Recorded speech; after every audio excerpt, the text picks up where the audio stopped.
Com si es tractés d'un llibre o d'una pel·lícula amb el final obert, aquestes fotografies deixen que sigui l'espectador qui s'encarregui d'interpretar-les. Són imatges que no són clares a primera vista i que deixen un espai a qui les mira per completar-les.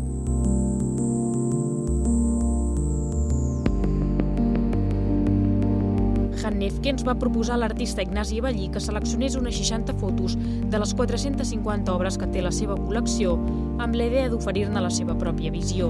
Abellí, artista que busca més enllà d'una primera impressió, ha prioritzat les imatges que juguen amb la relació entre pintura i fotografia i entre abstracció i figuració. Normalment és el col·leccionista el que mira cap al fotògraf o cap a l'artista. En aquest cas, un artista mira una col·lecció i la idea ha sigut una proposta absolutament lliure. A partir d'una col·lecció de més de 400 obres, Ignasi Abellí ha seleccionat el que realment a ell li interessava com a fil conductor i, evidentment, amb una empatia en el propi col·leccionista.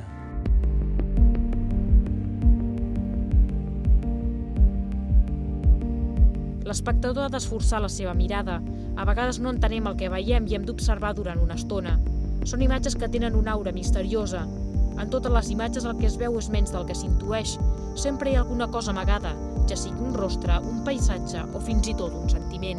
Hatakeyama, que és un autor japonès que té 3 sèries en les quals hi ha des del punt de vista d'una explosió de la pedra fins al punt de vista de la imatge darrere de les gotes d'aigua d'un mirall i el reflexe de l'aigua. Aleshores, és com un bon recorregut per l'obra d'un autor que podria ser molt interessant. Per exemple, al darrere tenim una imatge en la qual sembla una realitat crua i normal, com un armari, però en realitat és una maqueta d'un armari. En realitat, si coneguem l'obra de l'artista, podem veure aquesta subtilesa o aquesta ironia a l'hora de fer un treball, com en altres peces, on la pura realitat hi podrien semblar pràcticament una construcció de la realitat.